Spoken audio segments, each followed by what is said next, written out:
अर्चनी वंदनीय मुद मंगलमय संत समाज, सम्मान्य सज्जनों, श्रद्धा मूर्ति बहनों, अभी हम सब निष्काम कर्म, यदि आप जीवन में प्रसन्नता चाहते हैं तो निष्काम कर्म करें। इस पर मुझे एक घटना याद आई।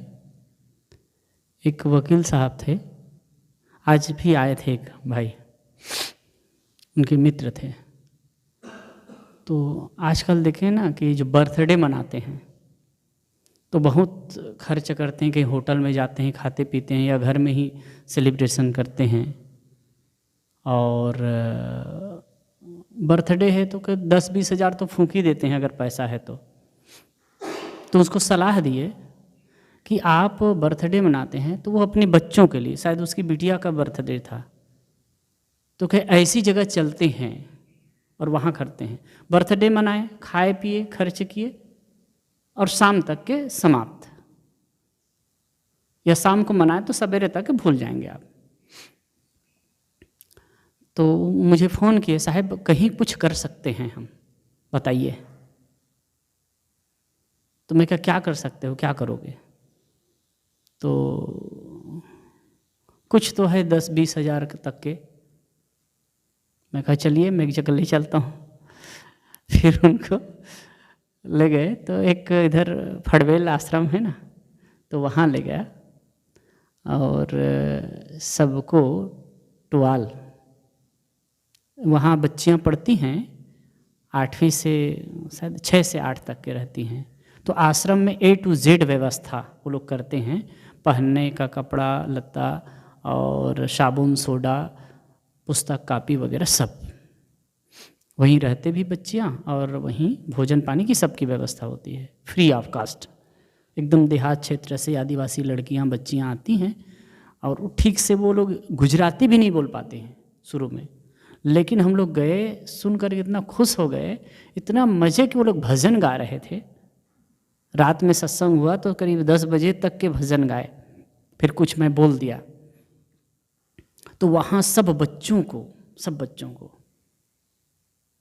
एक एक टुवाल, ब्रश, पेस्ट और नाखून का काटने का, तो शायद 90, उस समय शायद 40-50 लोग रहे, 90 बच्चियाँ थी, तो उस समय 40-50 रहे, उन लोगों को सब दिया गया।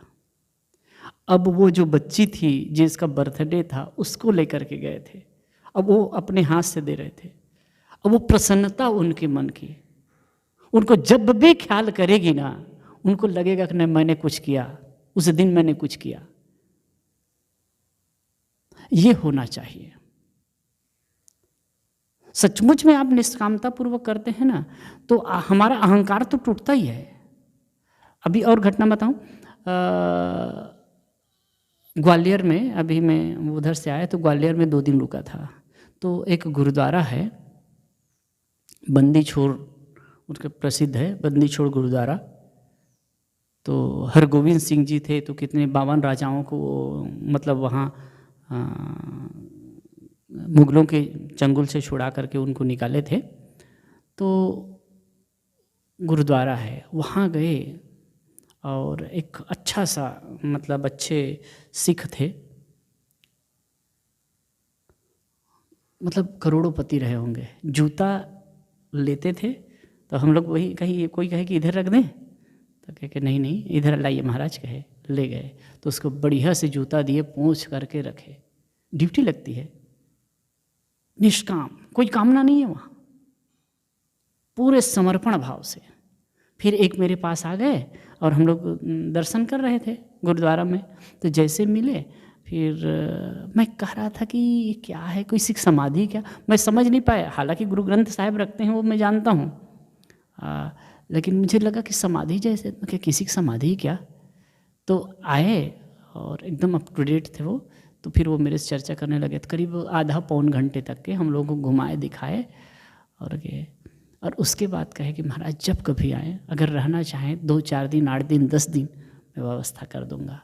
और कहे कि आप अमृतसर जाना चाहें, पटना जाना चाहें, जहाँ भी जाएंगे आप मुझे फ़ोन कर दिए, अपने फ़ोन नंबर दिए और कहे कि आप फ़ोन कर दीजिए, मैं पूरी व्यवस्था कराऊंगा। 2-4 दिन, 8 दिन, 10 दिन, जितना रहना है आप रहिए। कोई अपेक्षा नहीं। तो जहां आप अपेक्षा बगैर कुछ करते हैं ना, चाहना बगैर करते हैं ना, वो बहुत बड़ी बात होती है। दिखाने की बात ना हो। कई ऐसे लोगों को मैं जानता हूं जो जैसे कि फुटपाथ पर जो लेटे रहते हैं ना गरीब लोग, आए चुपके से, कार से निकले और सबको एक एक उड़ाते उड़ाते चले गए। अब इससे होता क्या है, अपना कुछ लगा रहे हैं, और जो प्रसन्नता होती है, चाहना नहीं है, चाहत नहीं है, कुछ भी चाहत नहीं है, लेकिन जो दिल में तसल्ली होती है। एक से चर्चा हुई तो क्या भाई सेवा करना चाहिए, तो क्या सेवा करते हैं साहब, तो कह के अपने पत्नी बच्चों की सेवा करते हैं। मैं कहूँ वो सेवा नहीं है, वो एक प्रकार से ना अदला बदलू का काम है। अगर पत्नी सेवा ना करे, भोजन बना के ना दे, आपकी बात ना माने, घर का काम ना करे, तो आप नहीं करेंगे। बच्चे की सेवा भी आप क्यों करते हैं, आप बताइए। बच्चे के प्रति अपेक्षा है, आगे चलकर बुढ़ापा का सहारा बनेगा। वैसे गृहस्थ जीवन की शुरुआत ही सकाम भावना से होती है, ये समझ लीजिए। सकाम भावना से एक दूसरे, लड़की और लड़का एक दूसरे पर समर्पित होते हैं, और उसके बाद में संतान उत्पत्ति भी करते हैं, तो उसके पीछे वही भावना ही होती है। ऐसा नहीं होता कि बच्चे कल्याण के लिए उनको पैदा कर रहे हैं, ऐसा बताइए क्या। उनके लिए बात होती, वो होता क्या है कि बच्चे हों। और देखिए, जिन माता पिता के बच्चे नहीं होते कितना बिलबिलाते हैं, कितने दुखी होते हैं, कितने हैरान होते हैं। मैं कई जगह ऐसे देखा हूं, इतने परेशान रहते हैं कि हद। अब इसीलिए फिर कोई बाबा के पास, कोई सोखा के पास जाते हैं कि आशीर्वाद दे दीजिए। अब क्या आशीर्वाद देगा वो। अब आजकल आशीर्वाद का जो क्रम चल ही गया है, बहुत ज़्यादा चल रहा है, आप लोग सोशल मीडिया पर देखते ही होंगे। लेकिन इतना सच है कि अगर किसी के पास जाते हो और आपकी भावना है, कुछ संतोष होता है, और भावना है तो जैसे मानसिक बीमारी है वो दूर भी हो जाती है। ये भी बात सही है, क्योंकि भ्रम से भ्रम कटता है। लेकिन आपके प्रारब्ध में जो दुख है वो नहीं निकल जाएगा। उसके लिए आपको परिश्रम करना पड़ेगा। या तो प्रारब्ध भोग करके पूरा होगा, या तो फिर कहीं आपके कर्मजनित व्याधि है, वर्तमान में कुछ किए हैं, आपके खान पान उचित नहीं रहा है, या व्यवहार उचित नहीं रहा है, मतलब चलना फिरना ढंग ये नहीं है, आहार विहार अगर गलत है और उसकी वजह से शरीर में तकलीफें आई हैं, तो आहार विहार को ठीक करने से वो ठीक हो सकता है। और कुछ होते हैं प्रारब्ध जनित कष्ट होते हैं जो कुछ समय बाद में आपे आप ठीक हो जाते हैं, और हम मान लेते हैं कि यहाँ अमुक जगह गए और उनके आशीर्वाद से ठीक हो गया। लेकिन ये भावात्मक रूप से जुड़ाव होता है ना, तो उसका असर पड़ता है, प्रभाव पड़ता है। लेकिन खास करके सबसे बड़ा दुख है मन का दुख, मन का दुख, मन का न होना। और इसके लिए तो एक ऊंचाई है, एक उसके लिए काम करने की आवश्यकता है। सदगुरु कबीर का एक बहुत बढ़िया पद है, बहुत दुख दुख दुख की खानी, तब बची हो जब राम ही जानी। राम ही जान युक्ति जो चली, युक्ति ते फंदा नहीं परई। युक्ति युक्ति चला संसारा, निश्चय कहा न मानु हमारा। कनक कामनी घोर पटोरा, संपत्ति बहुत रहे दिन थोरा। थोरी संपत्ति गौ बवराई, धर्म राय की खबरी न पाई। देख त्रास मुख गौ कुम्हलाई, अमृत धोखे गौविस खाई। मैं सिरजों में मारो मैं जारो में खाऊं, जलथल महिया रमी रहूं मोर निरंजन नाम। बड़ा मार्मिक पद है। बहुत दुख दुख दुख की खानी, बहुत दुख है दुख की खानी है।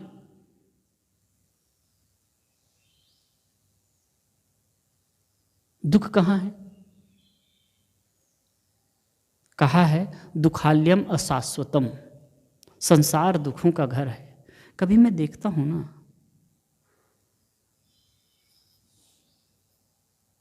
अगर कि ये दुख को समझना चाहें और तो किसी हॉस्पिटल में जाइए, शारीरिक तकलीफ से जो गुजर रहे हैं उनको, घर परिवार है, संपन्नता है, लेकिन मानसिक टेंशन से गुजर रहे हैं। आप साइकोलॉजिस्ट के पास में जाकर के देखिए, ऐसा नहीं कि कोई गरीब आदमी वो मेंटली प्रॉब्लम में है, वो अच्छे खासे खाते पीते घर के लोग रहते हैं, अच्छे खासे संपन्न घर के लोग रहते हैं, मानसिक टेंशन में उलझ रहे। एक विचारक ने कहा है, आज जैसे कि क्या समस्या हो रही है, अमेरिका जैसे देश में 30% लोग नींद की गोली खा रहे हैं, तब नींद आती है। और ये बढ़ रहा है, यहाँ भी बढ़ रहा है, क्योंकि हमारा आहार व्यवहार उचित है ही नहीं। आहार विहार है वो संतुलित नहीं है, उचित नहीं है। हम हर जगह अतिक्रमण कर रहे हैं। ये तो कहते हैं जिस प्रकार से जो और पूरी दुनिया में जैसे कि नींद की गोली है, सबसे ज़्यादा खपत अमेरिका में होती है। हालांकि आज अमेरिका में बहुत लोग जा रहे हैं, दौड़ रहे हैं।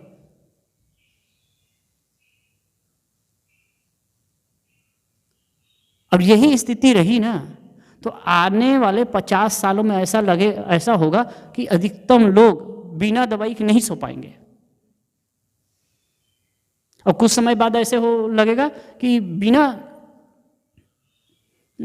भाई बिना गोली के कोई सो सकता है क्या? आश्चर्य होगा। सोने के लिए गोली लेना पड़ेगा। उसने तो बहुत बढ़िया अध्यात्म पर ये चर्चा की है कि जैसे ध्यान के लिए कितना करते हैं। ध्यान सरल है कठिन है? आपको पूछता हूँ, ध्यान सरल है कठिन है? ईमानदारी से दिल से बताइए। कठिन है ना? कठिन है। क्यों कठिन है? क्योंकि हम अपने से दूर होते जा रहे हैं, अपने केंद्र से दूर होते जा रहे हैं। इसी को अगर 2000 साल पहले किसी को पूछते, या फिर और बहुत पहले पूछते, वैदिक काल में पूछते, तो ध्यान करना बड़ा सरल है। आज लगता है कि कोई आदमी बैठ जाए और ध्यान लग जाए, कैसे हो सकता है भाई? कोई विश्वास करेगा इस बात पर? कोई अगर बैठ जाए और उसका ध्यान लग जाए, संभव ही नहीं है। हम दूर दूर तक नहीं सोच सकते कोई बैठे और ध्यान लग जाए, लेकिन होता था वैसे। बुद्ध के समय में एक चर्चा है, कथा है कि जैसे कि कोई पानी भरने के लिए माताएं आ रही हैं, पानी भरने के लिए आ रही है, तो एक दूसरे से पूछती हैं कि बहन तुम क्या भावना करती हो, क्या ध्यान करती हो? भावना मतलब ध्यान। कौन सी भावना करती हो, कौन सा ध्यान करती हो?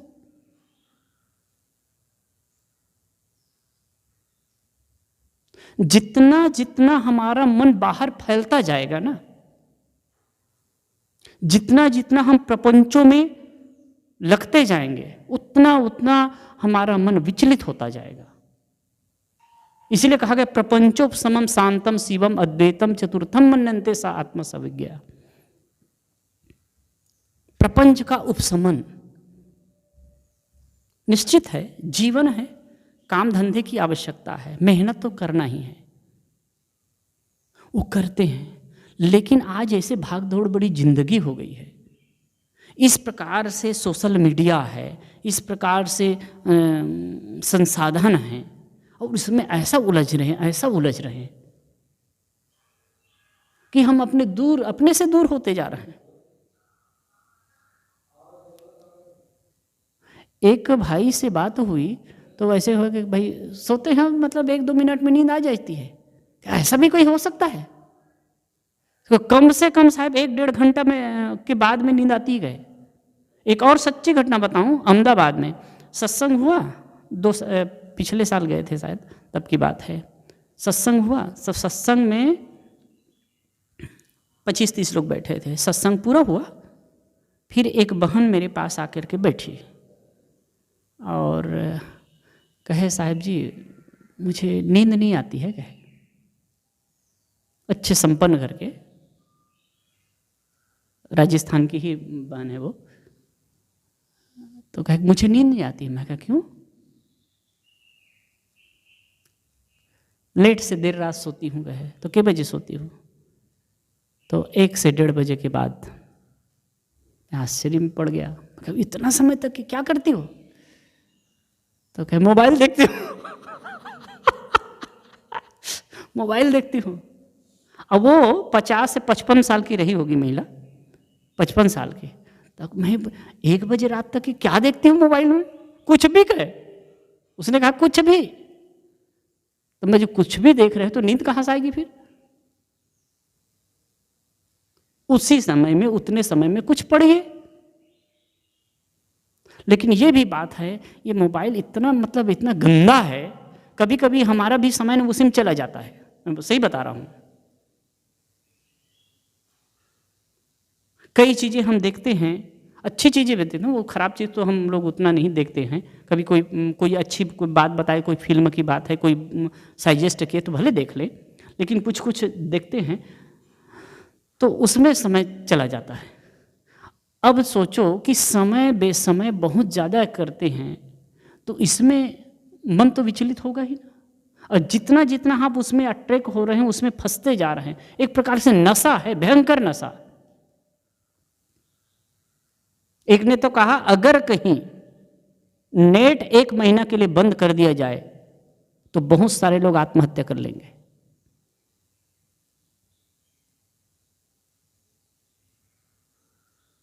अब सोचो, नींद स्वाभाविकता चली जा रही ना, जीवन की स्वाभाविकता चली जा रही है। और एक चीज हमेशा याद रखना चाहिए, यदि हम स्वस्थ रहना चाहते हैं, यदि आप स्वस्थ रहना चाहते हैं तो early bed too early rise, जल्दी सो और जल्दी उठ जाओ।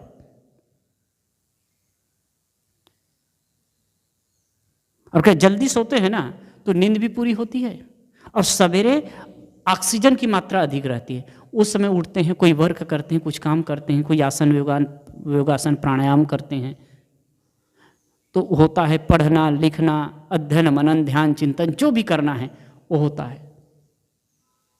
कभी कभी कहते हैं कि 4 बजे उठते हैं हम लोग, कोई पूछते तो 4 बजे उठते, 4 बजे उठते।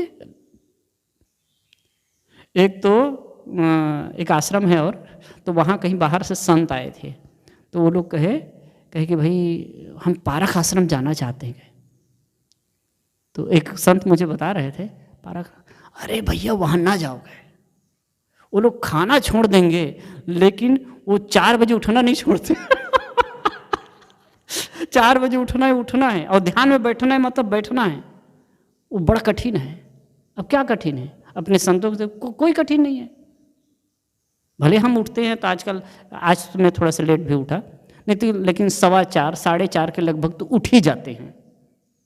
अब उठते हैं, फिर थोड़ा से टहलते हैं, व्यायाम करते हैं, आसन योगासन करते हैं, नहा धो करके फिर बैठते हैं। कौन से उसमें कठिनाई है?